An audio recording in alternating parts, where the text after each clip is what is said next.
In the dying days of the Third Age, when the shadow of Mordor stretched long across the southern lands, there came to the havens of Umbar a stranger whose name was not spoken in the tongues of men. The corsairs knew him only as Barahir, the salt stain, for his cloak bore the white marks of countless sea voyages, and his boots were ever damp with brine from shores unknown. Yet those who looked upon him with keen eyes saw more than a weathered mariner. His bearing was that of ancient nobility, though his garb was simple. His sword, though peace-bonded at his side, bore the subtle gleam of mithril in its pommel, and about his neck hung a pendant wrought in the fashion of the Númenóreans of old, a white tree upon a field of blue, though tarnished now by salt and time. The taverns of the haven spoke in hushed tones of this wanderer, who paid in gold unmarked by any mint they knew, who spoke the black speech when his wine ran deep, yet wept at the singing of elvish lays. Some said he was a spy of the White Tower, others whispered he was a prince in exile from the Southlands, but none suspected the truth that lay heavy upon his heart like the chain of the Valor. On the night when the red star Karkaroth rose bright above the Efelduath, Barahir stood upon the quays of Umbar, watching the black ships prepare for their northward voyage. The mouth of Sauron had sent word. The final assault upon Minas Tirith was at hand, and every sword that served the Dark Lord must join the great armament. Yet Barahir made no move to board the vessels of war. Instead, he turned his gaze southward, beyond the curve of the bay, toward lands that few in Umbar had ever seen. There,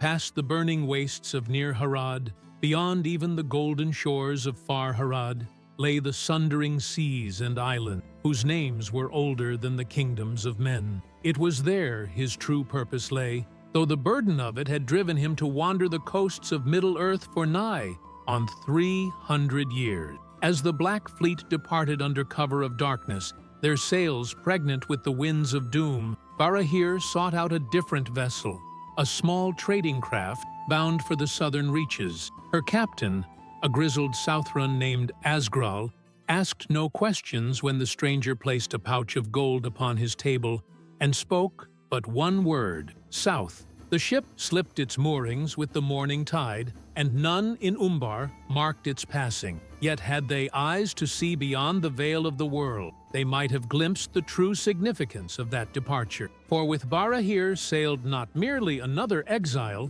but one whose destiny was bound to the very foundations of Arda, and whose choices in the days to come would echo through the music of creation itself. 7 days out from Umbar, when the ship had passed beyond the sight of any land, Barahir stood at the bow watching dolphins race through the azure water. The sea wind whipped his dark hair about his shoulders, and for a moment the weight of years seemed to lift from him. Yet as Asgral approached with the day's ration of water, the captain's weathered features grew troubled. "Strange weather follows us, friend," Asgral said, pointing to the southern horizon, where clouds gathered in patterns that defied the natural winds. "My father sailed these waters for 40 years, and his father before him.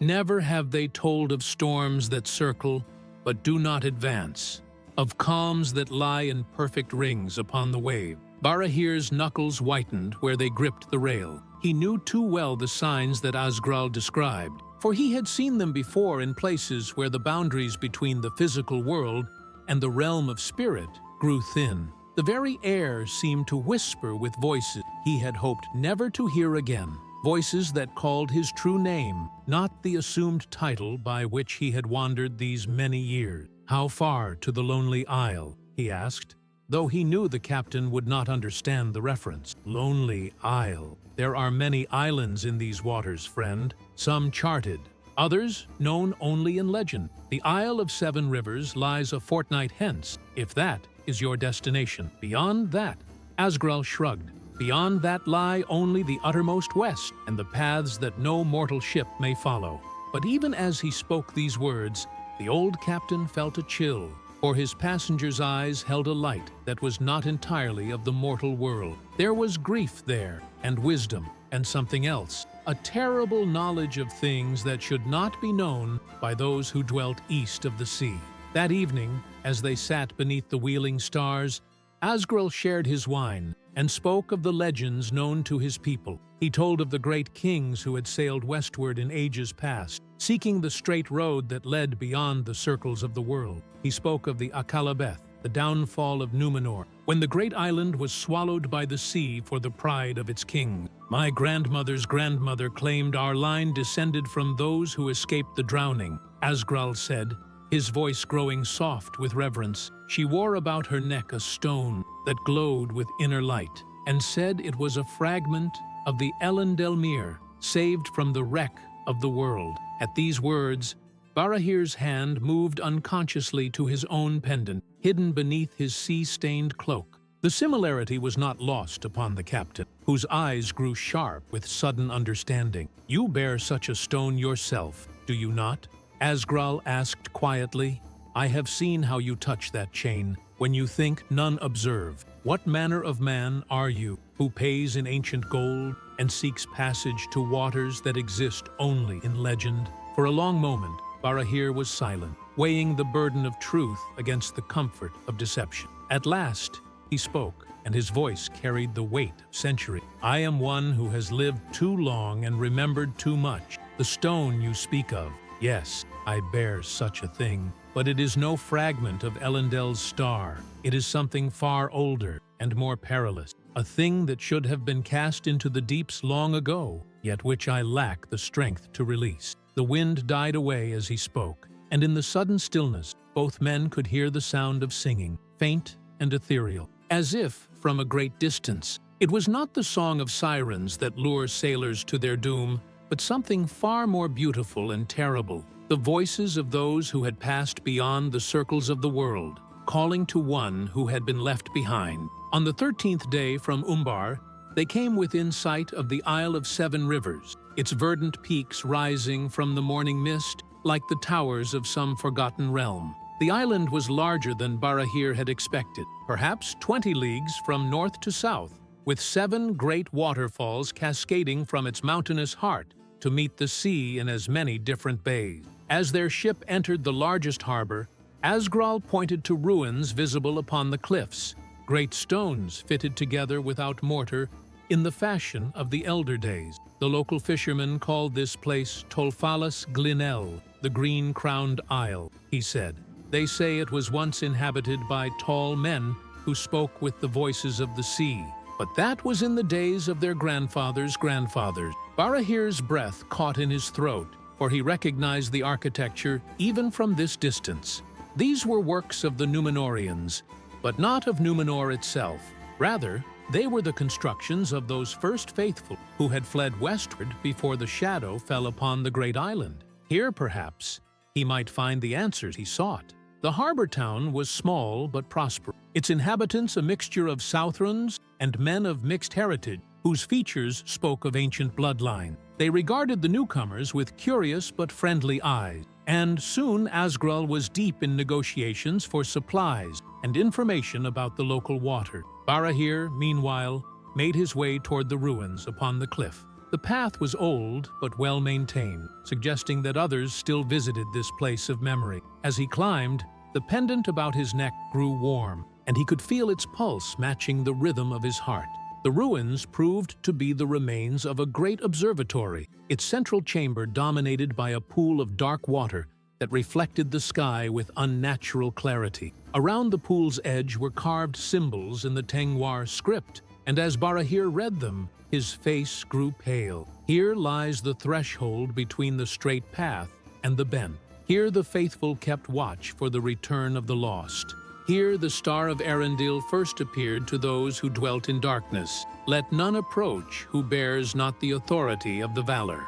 At the pool's center lay a small island of white stone, and upon it stood a pedestal that had once held something of great significance. The pedestal was empty now, but Barahir could see the outline where a palantir had once rested, one of the seeing stones of Numenor. As he stood there, lost in contemplation of what this place might once have been, he became aware that he was not alone. An old woman had approached from the town below, her gray hair bound with shells and her eyes the color of deep water. "You know this place," she said, and it was not a question. I have watched 3 ships arrive this season bearing men who claimed to seek passage westward. Yet they departed again when they learned what lay upon this isle. But you understand what you have found. I understand too well, Barahir replied. This was a watch station of the faithful, built to guard one of the straight roads. The seeing stone that once stood here was not merely for observation.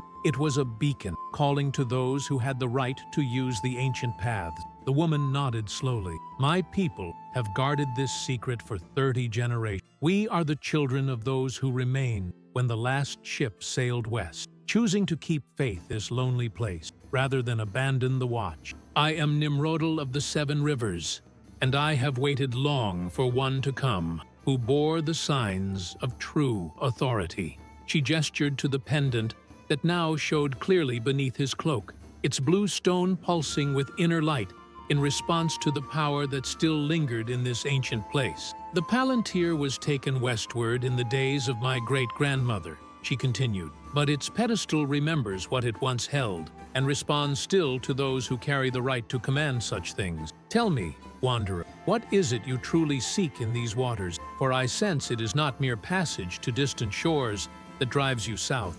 In the chamber beneath the observatory, lit by the strange luminescence that seemed to emanate from the very stone, Nimrodal showed Barahir things that had been hidden from the world for more than 1,000 years. Ancient charts drawn on sea dragon hide mapped currents that no longer flowed, and islands that existed now only in memory. Books written in the Adunaic tongue spoke of expeditions to the uttermost west, and the fate of those who had attempted the journey unprepared. Your captain believes he sails with a refugee from Umbar, Nimrodal observed as she carefully unrolled a particular map that showed the southern reaches of the world. Yet I perceive you are fleeing from something far more significant than political troubles. Barahir's hand moved to his chest, where beneath his clothing lay not only the pendant, but another object, one he had not revealed to any living soul for 3 centuries. I carry that which should have been beyond the reach of any mortal man, a burden placed upon me by circumstance and held by necessity. Show me, she said simply.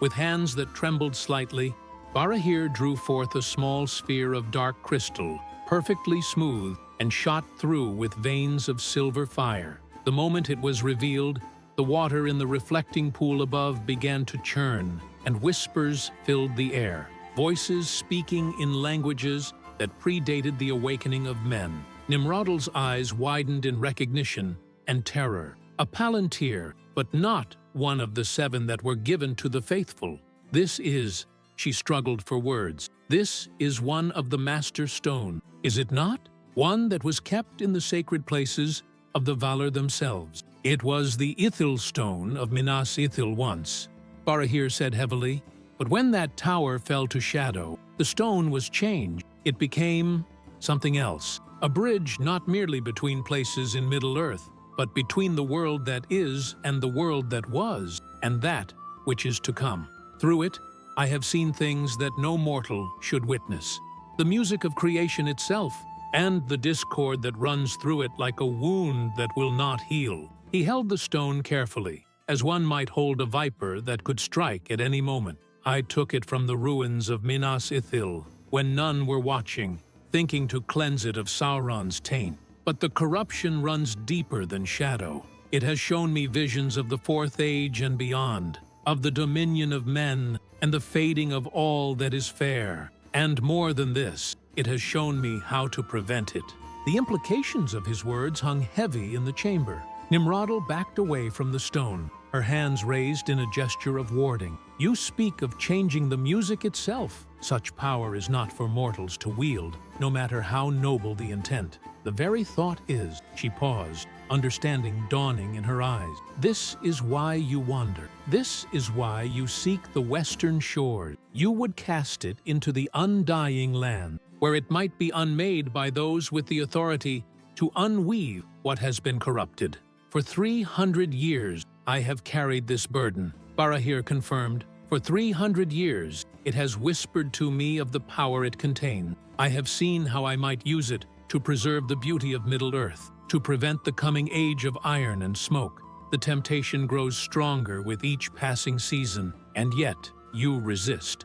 I resist because I have also seen what such intervention would cost. To change the music would require unmaking portions of what has already been sung. Entire lines of kings would never be born. Heroes of the future would never draw breath. The price of preserving what I love might be the destruction of what is meant to be. Nimrodel studied the maps spread before them, tracing with her finger the routes that led into the deep west. "There is a place," she said at last, "beyond the lonely isle, where the sea becomes strange and the very water holds memory. My ancestors called it Atalante Uvanimor, the drowned land of the monsters of void.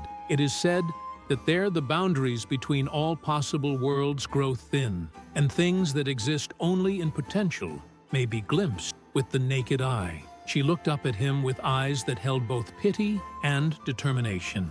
"If you would truly be free of this burden, that is where you must go. But know this, the journey itself may cost you more than you are prepared to pay. For in those waters, even the distinction between who you are and who you might have been begins to blur." The next morning brought ill tidings. Captain Asgrul found Barahir upon the harbor wall, staring out at waters that had turned an ominous shade of green during the night. The old mariner's face was grave, and he carried with him a leather pouch that clinked with the sound of returned gold. "I cannot take you farther west," he said without preamble. "Last night, I dreamed of my ship sailing into waters where the very waves were made of shadow, and all my crew were drowned in liquid darkness. 3 times I woke, and 3 times the dream returned when I closed my eyes again." He poured the gold coins into Barahir's palm. "Take back your payment, friend. Whatever lies in the western waters, it is not meant for my vessel to brave. My ship is sound, and my crew is loyal, but there are some passages that require more than mortal strength to navigate." Barahir accepted the returned gold, though his expression remained troubled. "The dreams you speak of, did they show you anything more? Did you see what lay beyond the shadow waves?" "Aye," Asgrul replied, his voice dropping to a whisper. "I saw islands that burned with cold fire, and cities built upon the backs of sleeping Leviathan. I saw ships made of light, sailing through skies that reflected the depths of the sea, and at the heart of it all," he shuddered, "at the heart of it all, I saw a tower made of music itself, and upon its peak, a throne that no living being could approach." The description sent a chill through Barahir's heart, for he recognized the images from his own visions through the corrupted Palantir. The tower Asgrul described was the seat of hearing, where the music of creation was first sung, and where even now the Valor listened to the echoes of what had been and what was yet to come. "These dreams," Barahir said carefully, "did they seem to come from outside yourself, or were they born of your own fears?" Asgral's laugh was bitter. "I am a sailor, not a philosopher, but I have plied these waters for 30 years, and I know the difference between a man's natural terrors and other things. These visions came from elsewhere, bearing the taste of ancient power and terrible knowledge." From behind them came the soft sound of footsteps on stone. Nimrodel approached, her face pale in the morning light.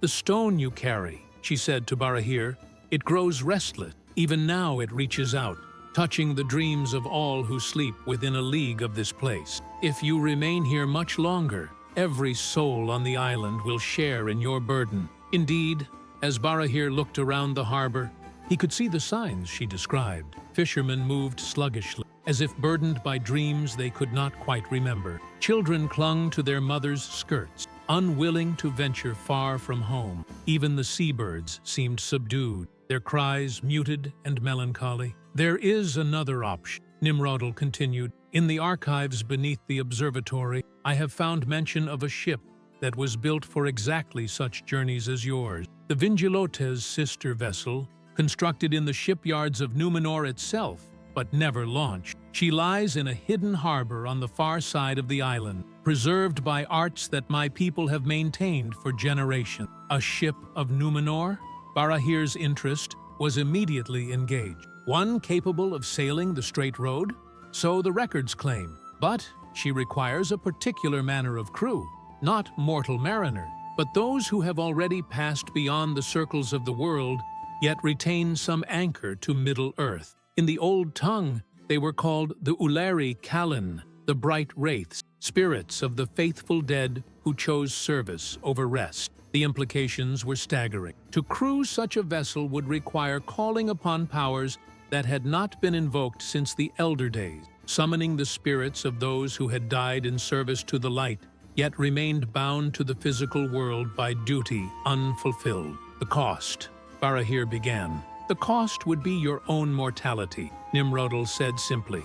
To command such a crew, you would need to cross partway into their realm. You would become as they are, neither fully alive nor completely dead, but something between. It is a path from which there is no return to the world of the living. As she spoke these words, the corrupted Palantir pulsed against Barahir's chest, and for a moment he saw himself as he might become, a figure of luminous shadow, commanding a vessel of starlight across seas that existed in the spaces between dreams. The vision was both beautiful and terrible, offering freedom from mortal limitation, but at the cost of everything that made life precious. The path to the hidden harbor led through a vale where no birds sang, and the very air shimmered with unspent magic. Ancient trees lined the way, not the familiar oaks and elms of Middle-earth, but strange growths, silver bark and leaves that whispered secrets in languages that predated the awakening of elves. Nimrodel walked beside Barahir in silence, her footsteps making no sound on the moss-covered stones that paved their route. As they crested the final ridge, the hidden harbor spread before them like a jewel set in dark stone. The water here was perfectly still, reflecting the sky with such clarity that it seemed they looked down into another world entirely. And there, resting at anchor as if she had been launched but yesterday, lay the most beautiful ship Barahir had ever beheld. She was built in the high fashion of Numenor, but her lines spoke of purposes beyond mere sailing. Her hull was carved from a single piece of white wood that seemed to glow with inner light, and her masts rose like silver spears toward the heaven. Upon her prow was carved the figure of an eagle with wings spread wide, and beneath it, words in the Quenya tongue, Errame, the sea wing. She was commissioned by Gil-galad himself, Nimrodel explained as they descended toward the water's edge. Built to carry envoys between Middle-earth and the undying lands in times of great need. But the need never came, or perhaps it came too late. She has waited here for 3,000 years for a captain worthy of her purpose. Barahir approached the vessel with the reverence due to a sacred relic. As his hand touched her side, he could feel the power that lay dormant in her timbers. Not the crude force of sorcery, but the subtle strength of things made with love and blessed by those who dwelt beyond the circles of the world. "How do you know she will accept me as her captain?" he asked. "Look at her figurehead," Nimrodel replied. As Barahir studied the carved eagle more closely, he gasped in recognition. The bird's eyes were not empty sockets, but held stones of deep blue, stones that matched exactly the pendant he wore about his neck. As he watched, the carved eyes began to glow with the same inner light, and he felt a stirring in his blood, as if some ancient heritage was awakening within him. "Who am I?" he whispered, the question torn from his lips by the sudden intensity of what he felt. Nimrodel's smile was sad, but knowing. "You are who you have always been, though you have hidden it even from yourself. Barahir was indeed your birth name, but not Barahir, the wanderer of Umbar. You are Barahir, son of Bregor, of the house of Beor, and your lineage reaches back to the elder days when men first looked upon the light of the two trees." The revelation struck him like a physical blow. Memories long suppressed began to surface, not of his recent centuries of wandering, but of an age so distant it seemed like a dream. He remembered halls of white stone where the Eldar walked in majesty, and a great king whose crown bore the light of the Silmarils. He remembered a woman with dark hair and eyes like stars, who had loved him across the span of ages, but whom duty had forced him to leave behind. "The Edain," he breathed. "I am of the Edain, who were granted long life for their service in the elder days. But how have I lived so long? How have I retained this form when all others of my generation have long since passed to the halls of Mandos? Because you bear a burden that prevents your natural death, Nimrodel said gently. The corrupted Palantir has bound you to the world, keeping you from the fate that should rightfully be yours. You cannot die while it remains unmade, and you cannot live while it continues to corrupt your spirit. The truth of her words resonated through his being like the tolling of a great bell. For 300 years he had wondered why age did not touch him, why wounds healed with unnatural speed, why sleep brought no rest. Now he understood. He was caught between life and death, held in suspension by the very object he sought to destroy. Then the Erame is not just my path to the west, he said. She is my path to resolution, one way or another. Yes, board her with the corrupted stone, and she will carry you to waters where it might be unmade. But know this, the very act of boarding will begin your transformation. You will become something neither living nor dead, but a guardian set between the worlds. The price of your mission will be everything you are, traded for everything you might become. As if in response to their words, the ship's rigging began to sing in the wind, though no breeze stirred the surface of the hidden harbor. The sound was achingly beautiful, like the voices of those who had passed beyond the world calling to one who still lingered in its shadows. That night, beneath stars that seemed to burn with cold fire, Nimrodel led Barahir through the ritual that would awaken the Erame to her true purpose. In the archives beneath the observatory, she had found the ancient words, written in letters of silver upon pages of bark taken from the white tree itself. The ceremony began at the turning of the night, when the veils between worlds grew thin. Nimrodel stood upon the harbor's edge, her voice rising and falling in cadences that seemed to echo from the very foundations of the earth. He spoke in the elder tongue, calling upon names that had not been uttered aloud since the breaking of the world. Elendel Veronda, Gil-galad Erainion, Isildur Elendilion. The words rang out across the water, and as each name was spoken, lights began to appear upon the deck of the Erame. Not the warm glow of torches or lanterns, but the cool radiance of stars reflected in still water. Barahir stood waist-deep in the harbor, the corrupted Palantir held high above his head. With each name Nimrodel called, he felt something within himself respond. Not the evil whispers of the stone, but older memory, deeper connection to the music of creation itself. He began to see them then, the bright wraiths gathering about the ship, like points of luminous mist.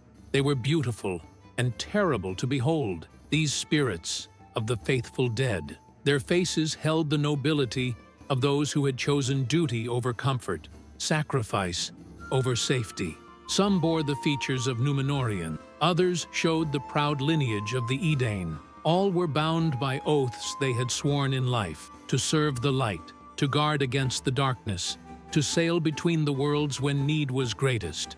The first to take solid form was a tall figure whose bearing spoke of royal blood.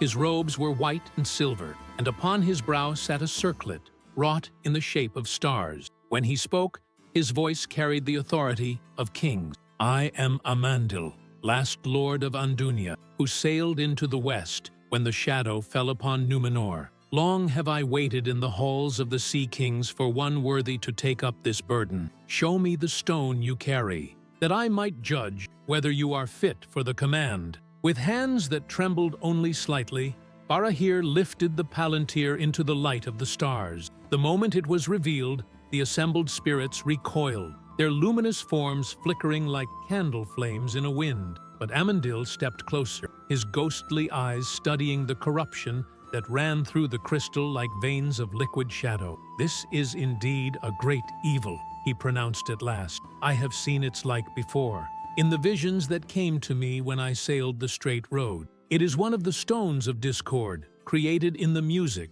when Melkor sang his counter-theme to the great song. To bear such a thing is to risk not merely your own corruption, but the very fabric of reality itself. Yet bear it I must. Barahir replied, until it can be unmade by those with the power to heal what has been broken.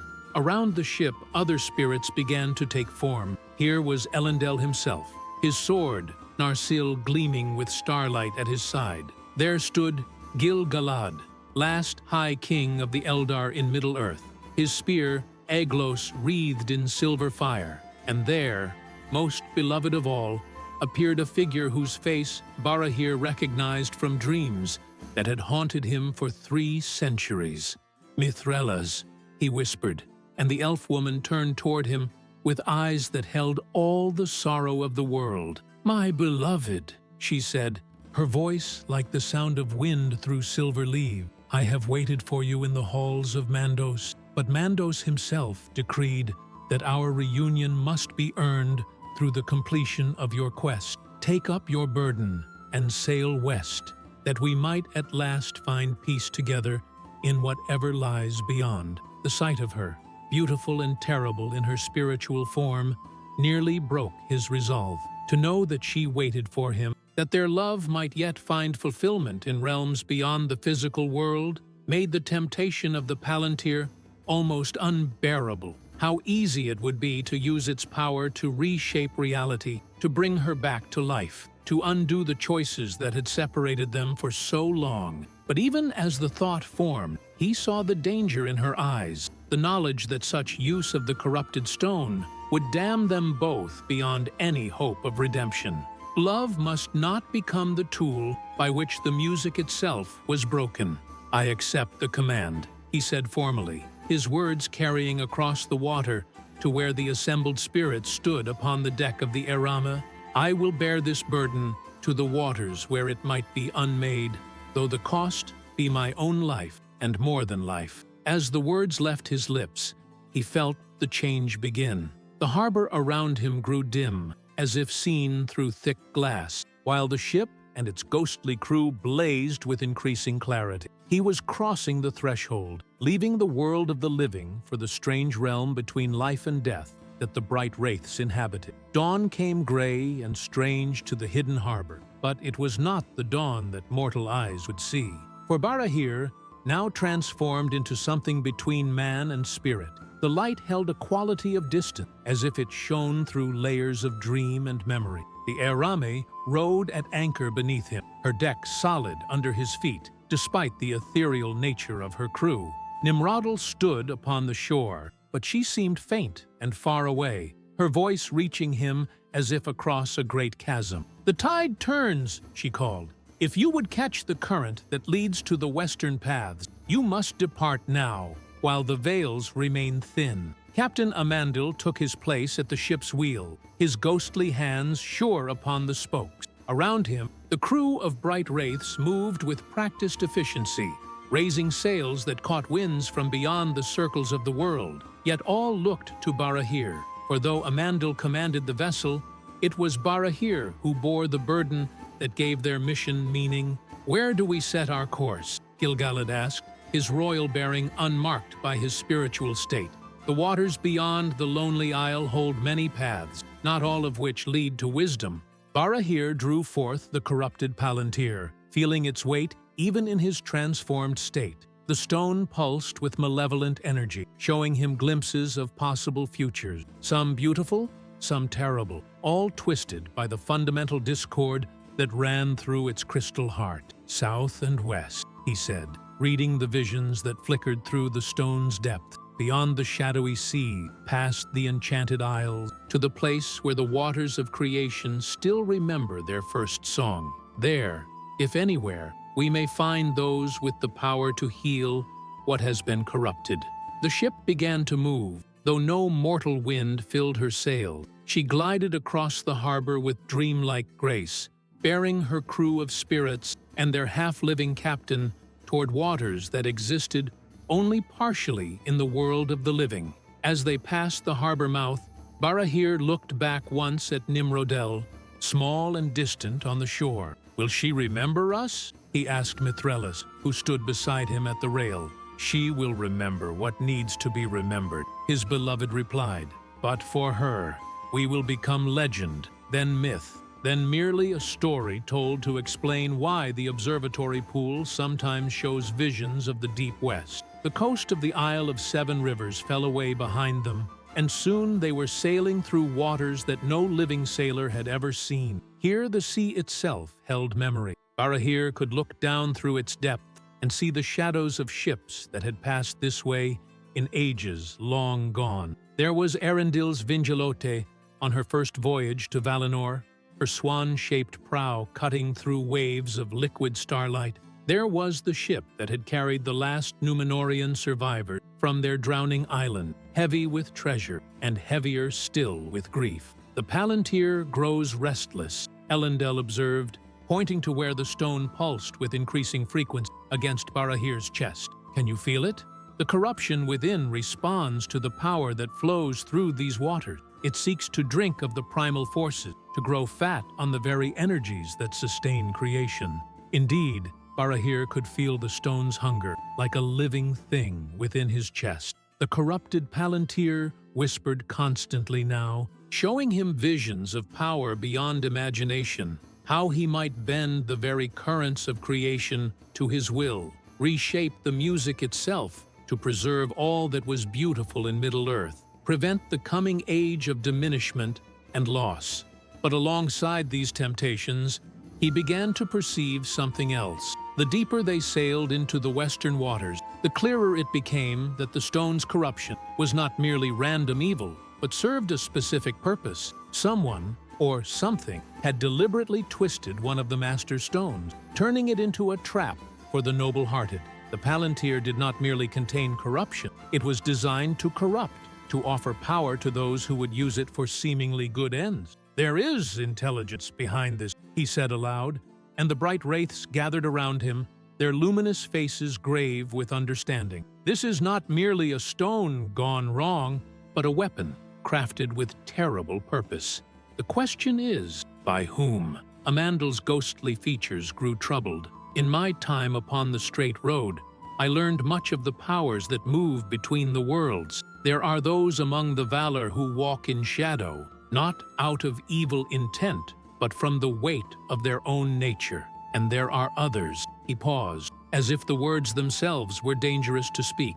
Others, Barahir pressed, others who were cast down but not destroyed, who work still to undo the music from within. They cannot create, for that power was taken from them in their fall, but they can corrupt, can twist what has been made to serve purposes far from their original intent. What you carry may be the work of one such as Melkor himself, crafted in the deeps of time as a snare for the wise and good. The implications sent a chill through Barahir's spirit flesh. If the Palantir was indeed such a trap, then carrying it into the very heart of creation might be playing directly into the hands of whatever dark intelligence had forged it.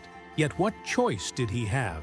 To leave it in Middle-earth would be to abandon the world to its influence, while to destroy it himself might be beyond his power entirely. As if sensing his thoughts, the stone pulsed once more, and suddenly the sea around them began to change. The water took on a quality of depth that seemed to extend infinitely downward, and in its depths, shapes began to move. Vast forms that might have been sea creatures or might have been something far more ancient and terrible. The watchers stir, Gil-galad observed, his hand moving instinctively to the hilt of his spectral sword. We have come to the attention of powers that guard the deep waters. They rise to judge whether we are worthy to pass, or whether we must join the countless others who lie upon the seafloor. Their quests ended before they could reach their destination.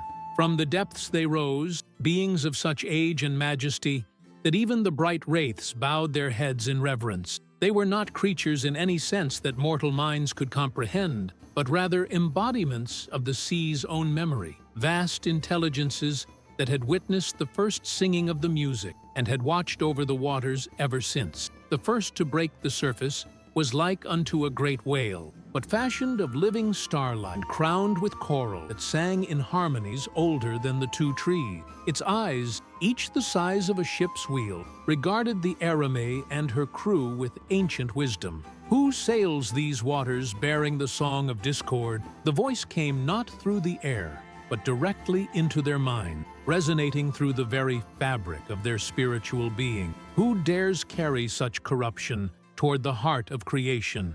Barahir stepped forward, the palantir blazing against his chest like a cold star. I am Barahir of the Adain, and I bear this burden not from choice, but from necessity. I seek those with the power to unmake what should never have been made. A second watcher rose beside the first, this one taking the form of a vast sea serpent whose scales reflected all the colors of creation. When it spoke, its voice carried the sound of waves breaking upon shores that existed before the making of the world. The stone you carry was forged in malice aforetime, when the music was young and the discord therein not yet fully understood. It was made by one who sought to prove that creation itself was flawed, that the very foundations of existence could be turned to evil purpose. Then you know what it is, Barahir said, hope and fear warring in his voice. You know why I must carry it westward. We know, the third watcher intoned, rising from depths so profound that its emergence caused the very sea to bulge upward. This one appeared as a great kraken, but its tentacles were wreathed in auroras, and its eyes held the light of nebulae. But knowledge and permission are not the same thing. The waters ahead hold powers that even we dare not disturb. To carry such corruption into their present might undo more than you imagine. The three watchers circled the ship, their massive forms creating currents that should have torn the Aramé apart. Yet the blessed vessel rode their movements like a leaf upon a gentle stream. As they moved, they sang, not with voices, but with the very essence of their being. The song was beautiful beyond description, yet it carried undertones of warning, of choices that once made could never be undone. Gil-galad raised Eglos, its point gleaming with silver fire. We do not seek to bring corruption to the sacred places, he declared. We seek to bring it where it might be cleansed, that the discord it represents might be resolved into harmony once more. Noble in intent, the Whale Watcher acknowledged. Yet the road to the unmaking is fraught with perils you cannot imagine. There are guardians beyond us, tests that will strip away all that you believe yourselves to be. Some of your company will not survive the passage, and others will be changed beyond all recognition. Mithrelis moved to stand beside Gil-galad, her spiritual form blazing with inner light. We accept whatever cost is demanded. We have already passed beyond the world of the living. What further price could be asked of us? The Serpent Watcher's laugh was like the sound of tsunamis breaking upon distant shores. Child of starlight, you know not what you say. There are fates worse than death, changes more profound than the passage between life and spirit. What lies ahead will test not merely your courage, but the very nature of your existence. Yet even as they spoke these warnings, the Watchers began to sink back into the depths. Their judgment, it seemed, was not to forbid the passage, but merely to ensure that it was undertaken with full knowledge of its perils. Go then, the Kraken Watcher said, as it disappeared beneath the waves. Follow the current of stars to the place where waters meet eternity. But remember, what you seek to destroy may seek to destroy you first. The corrupted stone grows stronger as it approaches the sources of power. Guard well your hearts, lest you become the very evil you seek to unmake.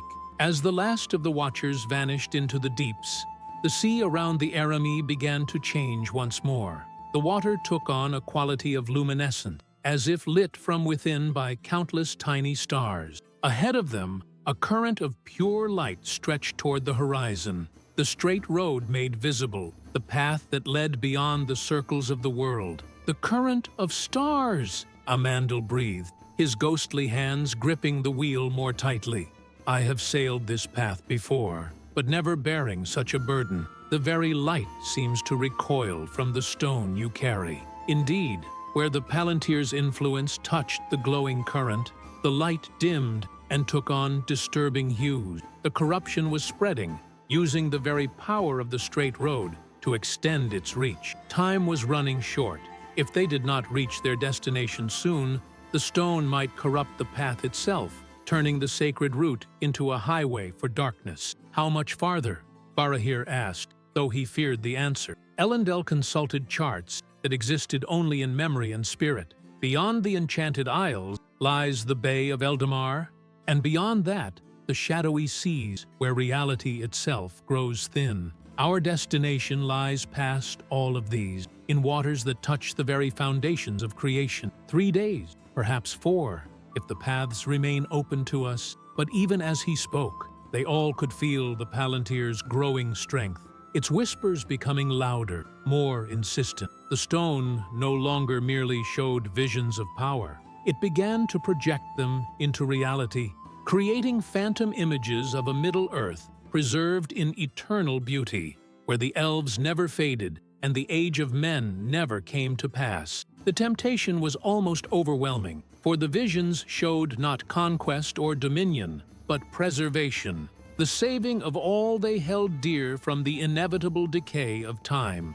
Yet, beneath the beauty lay a terrible price, for such preservation could only be achieved by stopping the music itself, freezing creation in a single perfect moment, while eternity passed by unheard. On the 3rd day of their voyage through the luminous waters, they came within sight of the Enchanted Isles, an archipelago of incredible beauty that existed simultaneously in multiple states of being. Each island appeared different depending upon who looked at it and from what angle, showing aspects of what was, what might have been, and what could yet come to pass. The largest of the isles showed itself to Barahir as a perfect recreation of Numenor in its golden age, complete with the great harbor of Romena and the Menel Tarma rising majestically at its heart. Yet, when Gil-galad looked upon the same land, he saw Linden as it had been in the elder days, with silver towers rising above the sound of the sea, and Mithrelas perceived a realm that had never existed in Middle-earth, a place where elves and men dwelt together in perfect harmony, untouched by the sorrows that had driven them apart. "Do not be deceived by what you see," Amandel warned, his voice carrying the authority of one who had sailed these waters before. "The Enchanted Isles show each viewer what they most desire to see, what they believe would bring them perfect happiness. Many ships have been lost here, their crews choosing to remain forever in realms that exist only in their own hearts." Yet even as he spoke, the corrupted Palantir began to pulse with greater intensity, as if feeding upon the reality-bending power of the Isles. The visions it projected became more solid, more convincing. Barahir found himself seeing not just images, but feeling the warm sun of Numenor on his face, hearing the voices of friends long dead, calling to him from familiar shores. "The stone grows stronger," he gasped, struggling to maintain his grip on what was real. "It feeds upon the power of this place, using it to make its temptations more compelling." Around the ship, the crew of bright wraiths began to waver, their spiritual forms becoming less distinct, as they too were caught up in the Isle's influence. Some began to drift toward the rail, their ghostly eyes fixed upon shores that promised reunion with all they had lost in life. It was Mithrelas who broke the spell, her voice rising in a song of such purity that it cut through the island's enchantments like a blade through silk. The words were in the Elder tongue, a lament for the passing of the First Age and all the beauty that had been lost when the world was changed. "A Elbereth Giltniel, O Menel Palandiriel," she sang, and the false visions began to fade, replaced by the harsh truth of their spiritual voyage. "Nahered Palandiriel, O Galadremen Enorath." One by one, the crew returned to themselves, though several bore the mark of what they had seen, a sadness that went deeper than the grave, the knowledge of what they had willingly given up to continue their mission. "The Isles test more than desire," Gil-galad observed as they sailed past the last of the phantom shores. "They test commitment to duty over personal happiness. Many who pass this way are turned aside not by evil, but by the promise of perfect contentment." "And yet," Barahir said thoughtfully, studying the Palantir that still pulsed against his chest, "the stone's power was magnified here, not diminished. It fed upon the reality-altering forces of the Isle, growing stronger even as we resisted its temptation." The implication was troubling. If the corrupted Palantir grew more powerful as they approached the sources of creation, what would happen when they reached the very foundations of reality? Would the stone become strong enough to corrupt even the music itself? Ahead of them, the sea began to take on a different quality entirely. The water here was not blue or green, but held all colors and no color, shifting constantly like liquid aurora. This was the beginning of the shadowy seas, where the laws that governed ordinary existence began to break down. From here onward, Amandil announced, we sail not merely through water, but through the dreams of Eru Iluvatar himself. What we encounter may not be entirely real, or may be more real than anything we have ever known. Guard your thoughts well, for in these waters, the boundary between mind and matter grows thin. As if to prove his words, shapes began to emerge from the impossible waters, not sea creatures, but manifestations of pure concept given form. Here swam joy, its body made of crystallized laughter. There drifted sorrow, leaving trails of silver tears that became pearls as they touched the sea. And moving among them with predatory grace was something that might have been temptation itself, drawn by the corrupted power of the stone that Barahir carried. It comes for the Palantir, Elendil warned, drawing Narsil in a motion that left trails of starlight across the air. The corruption calls to its own kind, and there are things in these waters that have hungered for such power since the first discord was sung. The entity that approached them was beautiful in the way that a perfectly crafted trap is beautiful. Every aspect of it designed to appeal to the noble heart. It took the form of a great swan, whose feathers were made of woven moonbeam, whose eyes held all the compassion of the valor themselves. When it spoke, its voice was like the sound of the two trees singing in harmony. Bearer of burden, it called to Barahir, why do you carry such pain when I could take it from you? Give me the stone, and I will bear it to places where its corruption cannot touch the innocent. You have suffered long enough. Let another take up this weight. The offer was achingly beautiful, and for a moment Barahir wavered, to be free of the Palantir's constant whispers, to no longer feel its cold weight against his heart. What peace that would bring! Yet something in the creature's perfect beauty warned him of deception. If you would bear this burden, he called back, tell me first, where would you take it? To what place of safety would you carry this corruption? The Swan Thing's answer came too quickly, too smoothly. To the depths where darkness may harmlessly dwell, far from the light it seeks to corrupt. It was Mithrella's who revealed the trap. Look closer, she whispered urgently. See how the water boils where its feathers touch the sea.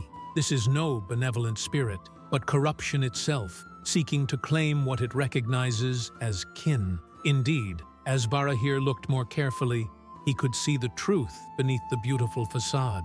The swan's feathers were not moonbeam, but pale flames that burned without light. Its compassionate eyes held depths of hunger that no natural creature could contain. It was the living embodiment of the temptation to cast off responsibility, to let others bear the weight of difficult choices. I will carry my own burden, Barahir declared, and the Palantir pulsed once in what might have been approval, or might have been the stone recognizing that its current bearer was not so easily swayed. The Swan Thing of false compassion faded away like mist before the dawn, as the Arami entered the Bay of Eldamar. Here the waters held a quality of memory so intense that every drop contained the echo of the music of creation. The ship sailed not just through liquid, but through crystallized time itself, each wave a moment preserved from the elder days. Upon the far shore of the bay rose the city of Tyrion, its white towers gleaming with the light of the two trees, though those sacred lights had been dark for ages, uncounted.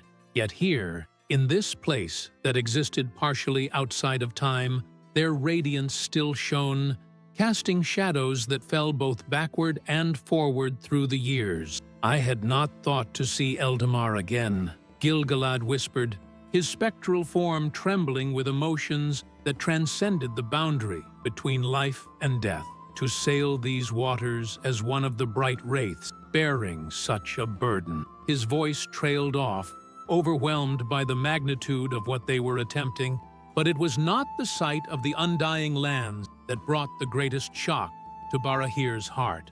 As they sailed deeper into the bay, a figure began to take shape upon the water itself, not walking upon its surface, but formed from its very essence, tall and noble, robed in colors that had no names in any mortal tongue, with eyes that held the wisdom of ages and the sorrow of eternity. Ulmo, Amandil breathed, and all aboard the ship knelt in reverence, for they were in the presence of the Lord of Waters himself, mightiest of the Valar, save Manwë alone. The great Vala regarded them with expressions that shifted like the tides, now compassionate, now stern, now filled with a grief so profound it seemed to darken the very light of the trees. When he spoke, his voice was the sound of all the seas of the world singing in unison.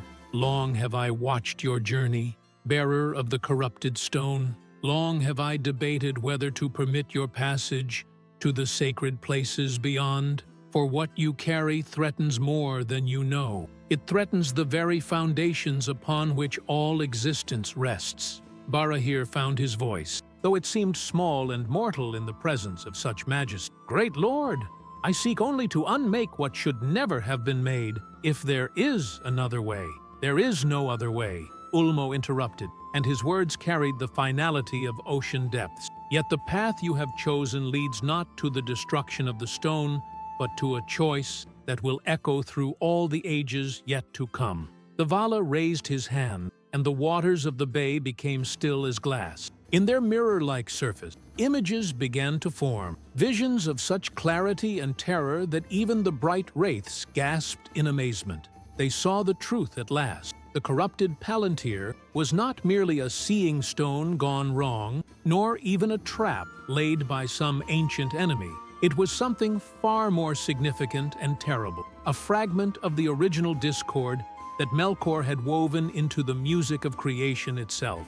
When the Valar had cast down the mighty who had fallen, they had not been able to remove all traces of his influence from the fundamental structure of reality. Instead, that influence had crystallized into 7 stones of incredible power, each containing a piece of the cosmic discord that threatened to unravel creation from within. The 7 stones of discord, Ulmo explained as the visions continued to unfold, hidden throughout the music, waiting to be found by those whose hearts, however noble, might be turned to the unmaking of what is. 6 have been found and dealt with across the ages. The stone you carry is the last and the most dangerous, for it was hidden not in some remote corner of creation, but in the very realm of Middle-earth, where it could work its corruption upon the noblest and wisest of the children of Ilúvatar. The revelation struck Barahir like a physical blow. All his centuries of wandering, all his noble intention,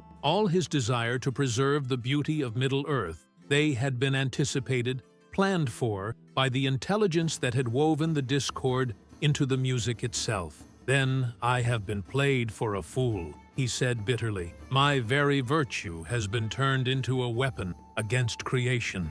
Not a fool, Ulmo replied, and his voice held unexpected gentleness, but an instrument in a symphony that began before the foundation of the world. The choice you must make was foreseen by Eru Ilúvatar himself, and woven into the music as a theme that would resolve the discord at last.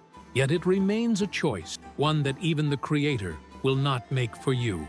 The waters shifted again, showing new vision. Barahir saw himself as he might become, corrupted by the stone's influence, using its power to remake Middle-earth, according to his own vision of perfection. He saw the beauty that would result, but also the terrible cost. A world frozen in eternal stasis, where nothing could grow or change or die, where the music itself was silenced by the weight of artificial preservation. Alternatively, he saw himself casting the stone into the sacred fires where it would be unmade. But the visions showed that such an action would not destroy the discord entirely. Instead, it would release it back into the music, where it would work its corruption in new and more subtle ways, perhaps for ages yet to come. But there was a third vision, one that made his spirit flesh tremble with its implication. He saw himself taking the corrupted Palantir, not to be destroyed, but to be transformed, merged with his own essence,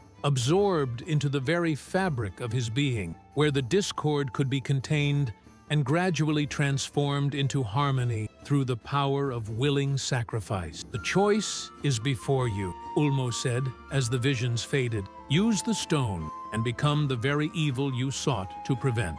Destroy it and release its corruption into the broader music, or become its prison." Barahir finished, understanding at last the true nature of his destiny. "Take the discord into myself and hold it there until it can be transformed into its opposite." "The third path offers hope," the Vala confirmed, "but it requires a sacrifice beyond death, beyond even the passing from life to spirit. You would become something entirely new, neither man nor Vala, but a guardian set between creation and destruction, holding the balance until the end of all things." The weight of the choice pressed down upon him like the deepest waters. Around him, the crew of bright wraiths waited in silence, understanding that this moment would determine not just their fate, but the fate of all creation. In the silence that followed Ulmo's revelation, the Bay of Eldamar seemed to hold its breath. Even the eternal light of the two trees appeared to dim, as if creation itself waited to learn what choice would be made. The Arame drifted motionless upon waters that had become like liquid crystal, reflecting not just the images above, but the weight of destiny itself. Barahir stood at the ship's prow, the corrupted palantir blazing against his chest with cold fire. For the first time in 3 centuries, its whispers had fallen silent, not from weakness, but from the intensity of the moment. The stone, too, seemed to understand that everything balanced upon the choice that was about to be made. "My lord," Gilgalad said softly, "whatever path you choose, know that we stand with you. We who have already passed beyond the circles of the world fear no further transformation in service to the light." "And I," Mithralis added, her voice like silver bells in the stillness, "I who have loved you across the span of ages, I would follow you even into this darkness, if it means the salvation of all that we have cherished." But Ulmo raised his hand, and his voice carried the authority of the deeps. "This choice must be made alone. The discord can only be contained by one who acts from perfect freedom, untainted by the desires of others or the weight of their expectations. Look now into the depths of your own heart, Barahir of the Edain, and choose according to what you find there." As the Vala spoke, the waters around the ship began to change once more. They became transparent, not to sight, but to understanding, allowing Barahir to see not just the surface of reality, but its fundamental structure. He perceived the music of creation as it truly was, vast themes interweaving across the expanse of eternity, building to crescendos of unimaginable beauty. And there, woven through it all like a crack in the foundation of a great building, ran the thread of discord. Not merely the stone he carried, but the original theme that Melkor had sung in opposition to the Creator's plan. It was this that the Palantir represented in crystallized form, not just corruption, but the very principle of opposition that threatened to bring all harmony to silence. "I begin to understand," Barahir said, his voice barely above a whisper.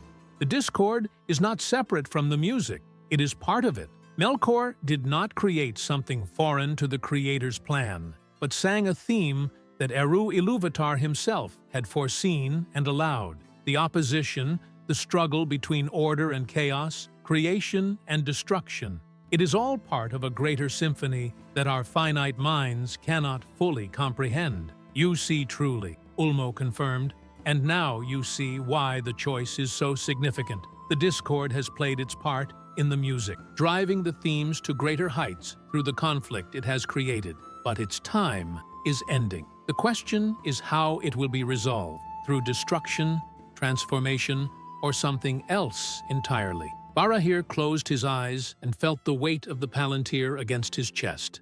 In that moment of perfect stillness, he made his choice, not from duty or love or fear, but from a deep understanding of what the music itself required. "I choose the fourth path," he said, and his words rang out across the bay with the clarity of prophecy. Not to use the stone, nor to destroy it, nor even to contain it within myself. I choose to complete it. The silence that followed his words was absolute. Even Ulmo seemed taken aback by the unexpected declaration. "Explain your meaning," the Vala commanded. "The discord is incomplete," Barahir said, opening his eyes to reveal pupils that now reflected the depths of eternity.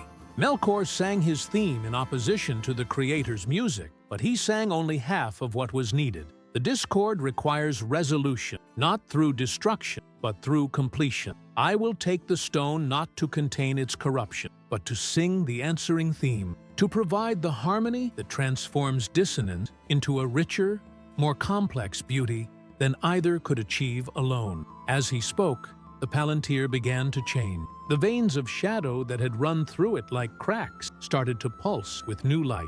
Not the cold radiance of corruption, but the warm glow of potential transformation. The stone was responding to his intention, preparing itself for the ultimate metamorphosis. "This is not one of the choices I foresaw," Ulmo admitted, and for the first time his voice held wonder rather than authority. "You would make yourself not a prison for the discord, but its partner in harmony? You would risk not just your own existence, but the possibility of creating a dissonance even greater than what now exists?" "Yes," Barahir said simply, "because I have learned in my wandering that the greatest beauty comes not from the absence of conflict, but from its resolution. The most profound harmonies are those that incorporate dissonance and transform it into something greater than either harmony or discord alone could be." He lifted the Palantir from his chest, holding it high so that its light, now both dark and bright, corrupted and pure, illuminated the faces of all who watched. Then, with a movement as natural as breathing, he pressed the stone not against his chest, but against his forehead, directly over the seat of his consciousness. The transformation was immediate and overwhelming. Pain beyond description flooded through his being as the discord merged with his essence, but alongside it came understanding that transcended all previous knowledge. He saw the music of creation not as it appeared to limited perception, but as it truly was, a vast symphony in which every note, even those that seemed discordant, contributed to a beauty that surpassed all imagination. And then, from the depths of his transformed being, he began to sing. The song that rose from Barahir's lips was like nothing that had ever been heard in Middle-earth or the undying land. It was the answering theme to Melkor's discord, not opposing it, but completing it, weaving harmony around the chaotic melody until both became part of something infinitely greater than either could have been alone. As he sang, his form began to change. No longer the semi-corporeal figure he had become aboard the ship, he transformed into something entirely new, a being of pure music made manifest. Neither Vala nor Maya nor any creature that had existed before. He was the resolution itself, the living harmony that would hold the discord in perfect balance until the end of time. The corrupted Palantir dissolved into points of light that circled around him like stars, their darkness transmuted into radiance by the power of his song. And as the last notes faded across the waters of Eldamar, Ulmo bowed his mighty head in acknowledgement of what had been achieved. "It is accomplished," the Vala said, his voice carrying both relief and profound respect. "The discord is complete, and through its completion, the music itself is enriched beyond all previous understanding. You have chosen the path that not even the Creator explicitly offered, and in doing so, you have become something new in all the history of Arda." The figure that had once been Barahir turned to the crew of the Arame, and when he spoke, his voice carried harmonies that made the very air shimmer with beauty. "Your watch is ended," he told them. "Return now to the halls of Mando, and when the time comes for your final journey to the timeless halls, carry with you the knowledge of what you have witnessed here. Tell those who come after that the greatest courage is not the strength to destroy what we fear, but the wisdom to transform it into what we love." One by one, the bright wraiths began to fade, their forms becoming luminous mist that dissipated into the light of the two trees. Gil-galad was the first to go, his noble features serene as he passed into whatever rest awaited beyond the circles of the world. Elendil and Amandel followed, their task as guardians complete at last. Mithrelas was the last to remain, and she lingered for a moment to look upon what her beloved had become. Where once had stood a man burdened by impossible choices, there now existed something that transcended the boundary between creation and creator, a living symbol of harmony achieved through the willing acceptance of discord. "Will you be lonely?" she asked, her voice soft with the love that had sustained them both across the ages. "How can I be lonely when I carry the music of all creation within myself?" he replied, and his answer held such joy that she smiled even as her form began to fade. "I am the resolution, beloved. In me, every song that has ever been sung finds its perfect answer. Every discord finds its harmony. Every ending finds its new beginning." As she disappeared into the light, her last words echoed across the Bay of Eldamar. "Then sing well, my love. Sing the song that makes all other songs possible." And so Barahir, who had once been the wanderer of Umbar, became the guardian of harmony, neither living nor dead, but something beyond both. He stands now at the intersection of all melodies, the point where discord and harmony meet in perfect balance. His song continues to this day, unheard by mortal ears but felt in every moment when chaos gives way to order, when conflict resolves into peace, when the music of creation rises to new heights through the transformation of its darkest theme. In the halls of memory, his story is told as a reminder that the greatest victories are not won by destroying our enemy, but by discovering how to make them our partners in the eternal dance of existence. And sometimes, in the deepest nights, when the world seems lost to discord, those with ears to hear can catch the faint echo of his song, the resolution that holds all music in perfect, eternal balance. Thus ends the tale of the wanderer of Umbar, who chose the path that led not to ending, but to beginning, not to silence, but to song.